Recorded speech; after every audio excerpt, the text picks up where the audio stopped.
Blessed day sa lahat ng ating mga kaibigan.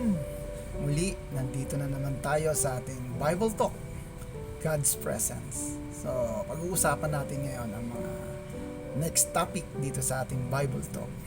Pero bago tayo magsimula, binabati ko pala ang lahat ng ating mga taga-subaybay, ating mga kaibigan, ang ating mga followers dito sa Bible Talk, God's Presence. So, ang mga kaibigan natin dito sa Puerto Princesa, magandang araw sa ating lahat, ganun din sa Valenzuela City at sa buong Pilipinas. Ito po muli ang inyong kaibigan, walang iba kundi si Pastor Kevin Alapa na nagsasabing love na love ka ng ating Panginoon.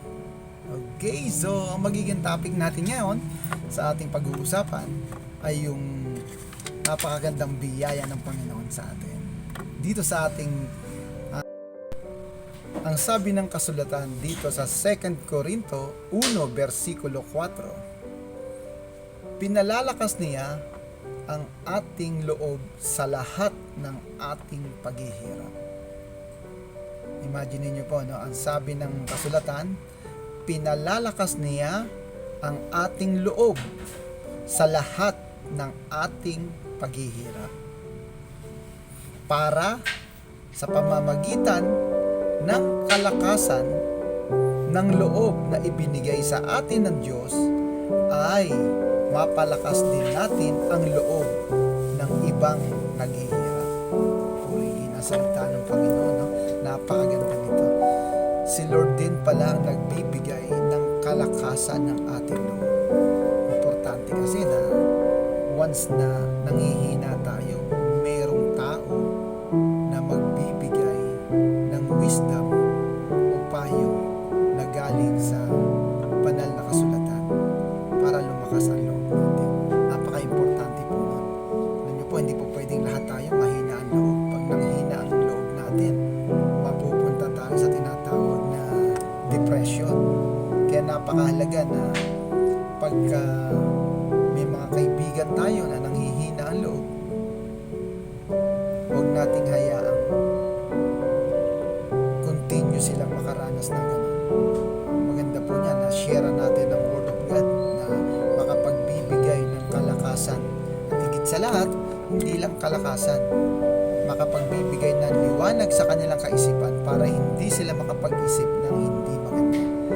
Alam niyo po ngayon, sa panahon natin ngayon, napakadaming depression na humahantong sa pagkitil ng buhay ng taong sobrang depressed.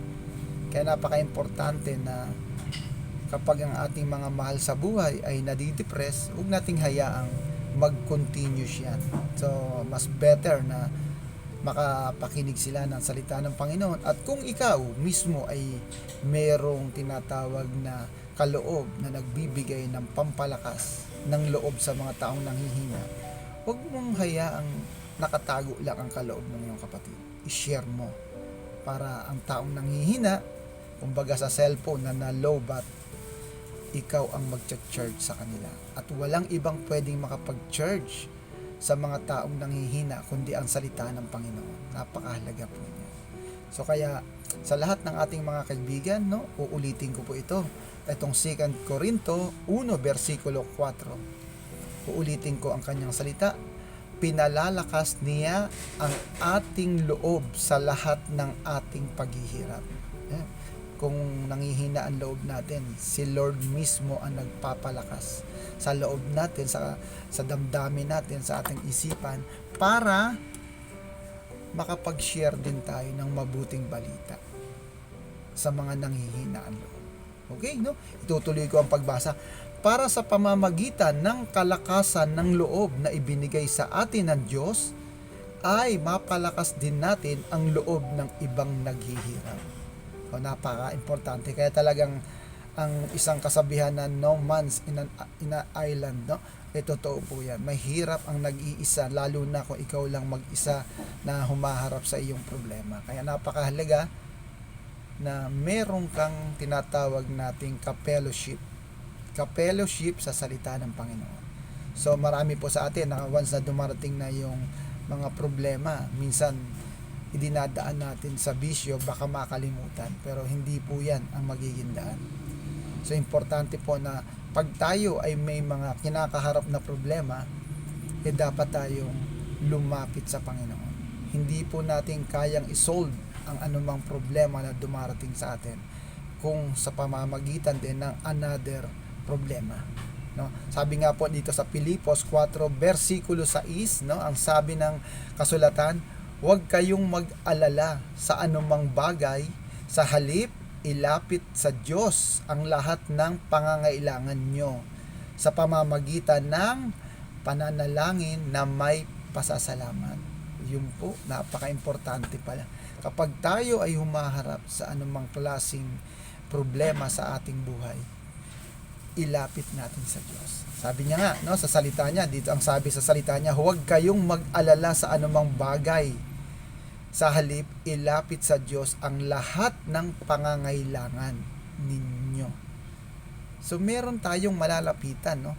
Ilapit nyo, idaing nyo, idasal nyo sa ating Panginoong Jesucristo ang lahat ng mga isipin sa buhay, dahil siguradong sigurado answer prayer, no? May gagamitin si Lord para malagpasan mo kung ano man ang problemang pinagdaraanan mo.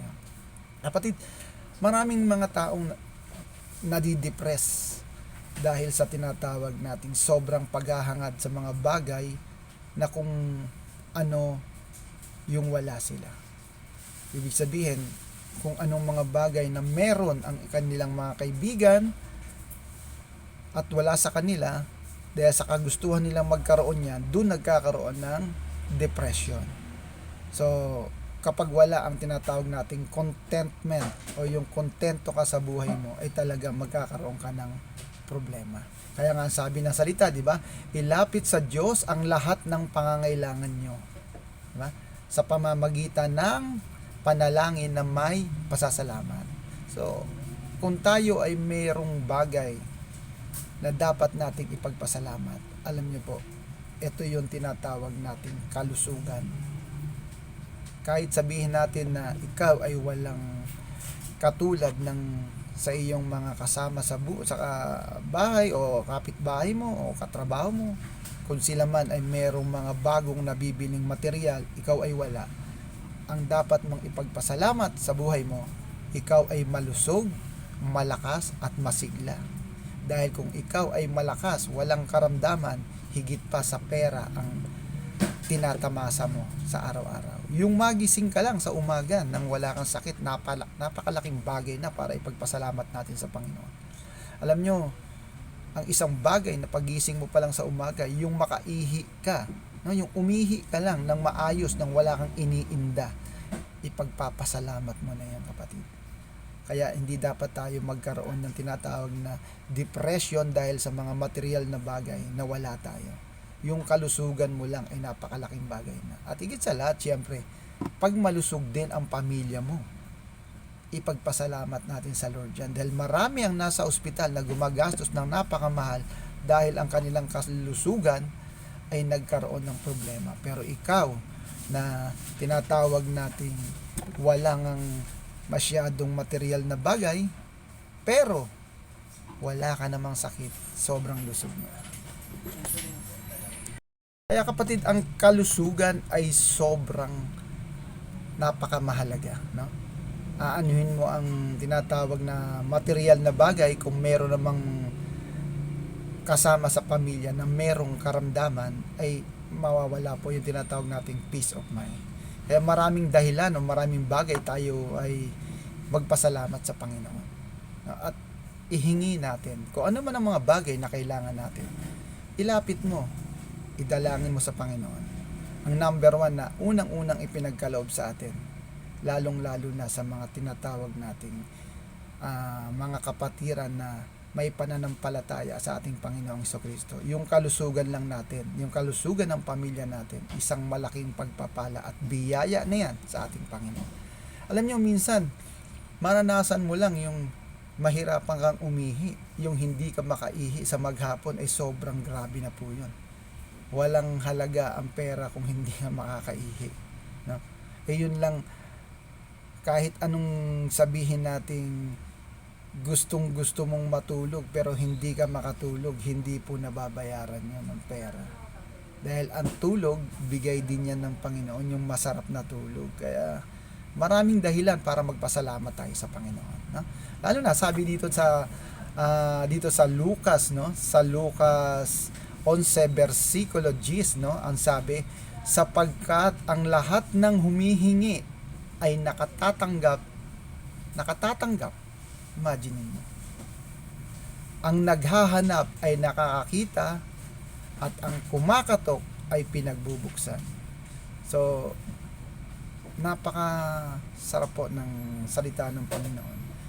Kung inyong aaralin o hihimayin yung salita ng Lucas 11 versikulo 10, sapagkat ang lahat ng humihingi ay nakatatanggap. No? Kaya kung for example, ang problema mo sa iyong buhay ay tinatawag nating kalusugan, ilapit mo sa Panginoon. No? Ipag-pray natin kay Lord, hingin natin sa ating Ama na ang kalusugan na ibigay sa atin. Number 1 kasi yan. Number 1 ang kalusugan. Kaya, kung for example, nasalat ka man sa tinatawag nating material na bagay, wag lang tayong mainggit, mawawala ang tinatawag nating depression. Kasi kaya tayo nagkakaroon ng depression, may mga bagay tayong gusto na wala sa atin na lagi nating iniisip. Prinobide na tayo ni Lord ng malusog, masigla at maayos na kalusugan. Napakaganda na niyan. Napakaganda na. Ngayon, tupalo na lang yung mga bagay na material kung alam naman ng Lord na hindi makakasama sa atin. Okay? So, kaya very important sa lahat ng ating mga followers na matuto tayong magpasalamat kay Lord. Sabi ko nga kanina, yung maihi ka lang ng maayos, napakaginhawa na. Lalo na kung ang maging problema mo yung hindi ka makadumi. Napakahirap po nun. Gusto mong dumumi, hindi ka makadumi. Napakahirap at napakasakit nun. Samantalang ikaw, ang problema mo lang ay material. Wala kang sasakyan o wala kang sariling bahay. Darating din sa'yo yan. Basta't ipanalangin sa Diyos. Ang mahalaga, ikaw ay malakas, masigla, walang karamdaman ng iyong buong pamilya. Isang malaking bagay na yan para magpasalamat tayo sa Panginoon. Maraming bagay. Yung magising ka lang ng wala kang nararamdaman sa katawan mo, no? Yung hindi ka nahihilo, napakaganda niya. Kaya dapat matuto tayo magpasalamat at huwag nating hanapin yung mga bagay na wala sa atin, na meron ng iba. Ang hanapin natin, ang lagi nating papurihan, ang lagi nating pasalamatan, yung mayroon tayo na nai-enjoy natin. Sabi nga, enjoy the moment. Habang ikay nabubuhay, enjoy mo lang kung ano ang meron at lagi tayo magpasalamat.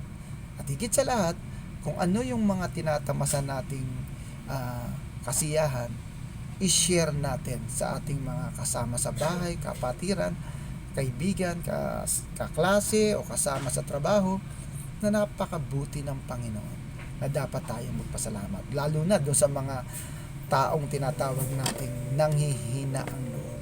Dahil kapag nanghihina ang loob ng isang tao at ito ay nabigyan natin ng tinatawag na Word of God para lumakas ang loob nila, isang malaking bagay na yan, kapatid. Makakaranas ka ng kasiyahan na kakaiba, na higit pa dun sa material. Sabi nga, uulitin ko dito sa unang Korinto versikulo 1 hanggang 4, no? Pinalalakas niya ang ating loob sa lahat ng ating paghihirap. Kaya kung nanghihina ang loob mo, ipag-pray mo lang kay Lord para lumakas yan.